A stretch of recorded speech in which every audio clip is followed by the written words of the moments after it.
안녕하세요, 트래블튜브. 오늘은 입국 심사 시 영어 5개면 충분하다 라는 주제로 알아보겠습니다. 많은 사람들은 입국 심사 시 영어권이나 혹은 유럽에 들어가거나 많은 영어를 쓰는 나라에서 영어가 중요하므로 입국 심사 때 영어를 잘해야 된다, 이런 말을 하곤 합니다. 그런데 입국 심사의 프로세스를 알면 영어보다 더 잘 준비하고 알아야 하는 것이 있다고 합니다. 정말 단어 5개를 채 쓰지 않아도 되는 이유가 있습니다. 그것은 모두 입국 심사관에 관한 이야기인데요. 왜냐하면 입국 심사관이 이 사람을 자신의 국가로 받아들일지 말지 결정하는 사람이기 때문입니다. 입국 심사관이 입국을 거절하면 다시 번복되기는 거의 불가능하다고 하네요. 먼저 오늘 알아볼 목차 5가지에 대해 얘기해 보겠습니다. 첫 번째는 입국 심사관이 영어보다 중요하게 생각하는 것들. 두 번째, 입국 심사관에게 해야 하는 영어 단어들. 세 번째, 입국 심사관이 의외로 많이 체크하는 것들.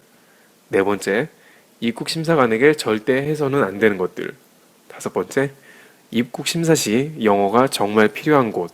이와 같은 내용을 통해서 오늘 입국 심사에 관해 한번 알아보도록 하겠습니다. 첫 번째, 입국 심사관이 매우 중요하게 생각하는 것. 우선 범죄자가 아닌 신분에 아무 문제가 없는 사람이라면 입국 심사관은 이 사람이 입국 심사 양식에 기록한 대로 관광만 하고 나라를 빠져나갈 것인가에 대해 관심이 큽니다. 그것은 불법 체류를 하면 안 되기 때문이죠. 때문에 중요한 것은 정말 관광만 하고 돌아간다는 비행 티켓을 보여주는 것입니다. 그래서 이 티켓 등을 인쇄해서 입국 심사 시 때 보여주는 것은 좋은 방법입니다.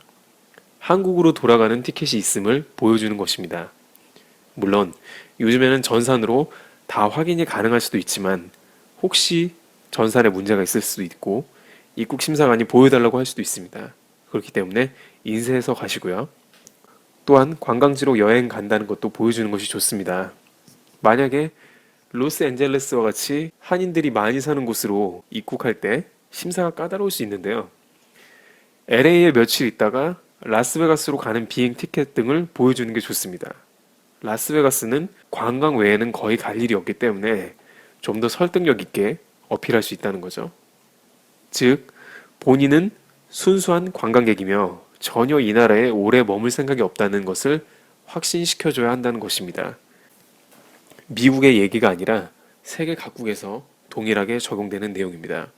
이 나라에 들어왔는데 눌러 앉아서 살아버리면 그것은 불법 체류고 그 나라의 골칫거리가 되기 때문입니다. 특히 미국, 아주 그것을 까다롭게 보는 것 염두에 두시고요. 며칠이나 몇 주 내로 고국으로 돌아가는 비행 티켓만큼 설득력 있는 장치는 없을 것입니다. 두 번째, 입국 심사관에게 해야 하는 영어들. 입국 심사관은 신분상의 문제가 없는 경우 얼마 동안 머무를 것인지, 왜 왔는지, 어디서 머물 것인지에 대해 물어볼 수 있습니다. 여기서 간단하게 5밤 자고 간다, 5 nights와 같이 자는 날짜를 대답하시고 지내는 곳은 호텔 이름 등으로 얘기하시면 되겠습니다. 왜 왔냐고 하면 트래블이라고 대답하시는 게 좋습니다. 여기서 영어를 아예 못해도 걱정을 안 하셔도 됩니다. 앞서 말씀드렸듯이 이 티켓이나 아이터너를 인쇄하시고 호텔 바우처 등 여행과 관련된 프린트물을 영문으로 볼 수 있게 준비하시면 영어를 얘기하지 않아도 입국 심사 통과가 얼마든지 가능합니다. 정말로 영어를 한 단어도 못해도 되냐고 하시는 분들이 계신데 그렇습니다. 많은 어르신들이 미국이나 기타 유럽에 관광을 하실 때 전혀 영어를 못하더라도 위와 같은 자료를 보거나 그 사람의 신분에 문제가 없고 전산상에 리턴 티켓을 확인만 하면 거의 영어를 하지 않아도 다 통과가 됩니다. 영어를 전혀 못하는 사람들도 관광을 잘 하고 있죠. 너무 걱정을 하지 않으셔도 된다라는 것입니다. 다만 영어가 꼭 필요한 경우는 따로 뒤에서 말씀드리겠습니다. 세 번째, 입국 심사관이 의외로 많이 체크하는 것. 그것은 태도라고 얘기합니다. 입국 심사관은 짧은 시간 안에 그 사람을 통과시킬 건지 판단해야 되는데 만약 한두 가지 조건이 애매한 상황인데 이 사람의 태도가 좋지 않으면 일이 잘못될 가능성이 있다고 합니다. 많은 입국 거부당한 케이스들을 보면 그 후기에서 입국 심사관과 말을 길게 하고 다투다가 결국 거부당했다 이런 경우가 많이 있습니다. 싸웠다는 건데요. 그래서 가장 좋은 것은 최대한 겸손한 태도로 입국 심사관에게 협조한다는 의사를 보이는 게 좋고 미소를 띠며 부드러운 분위기로 가는 게 좋습니다. 이렇기 때문에 차라리 영어를 잘 못하는 사람들이 어떤 면에서 유리한 것도 있다라고 전문가들은 얘기합니다.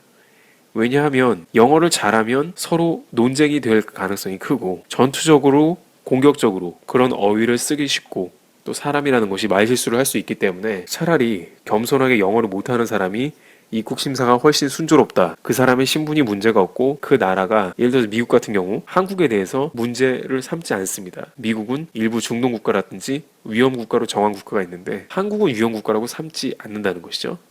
그렇기 때문에 굳이 여러 가지 조건이 좋은데 영어를 구사하다 길게 논쟁이 돼서 거기에 걸려서 하는 것은 좋지 않다. 오히려 이렇게 얘기하는 전문가들도 있었습니다. 신분이 문제가 없으면 그렇게 크게 잘못된 일은 없다는 것이고요. 때문에 의외로 입국 심사관이 태도를 중요시 여긴다. 짧은 시간에 판단하려면 겸손하고 좋은 사람이라는 인상을 줘야 된다는 것입니다. 네 번째, 입국 심사 시 절대 해서는 안 되는 것. 전문가들은 하나같이 그것은 거짓말이라고 얘기합니다.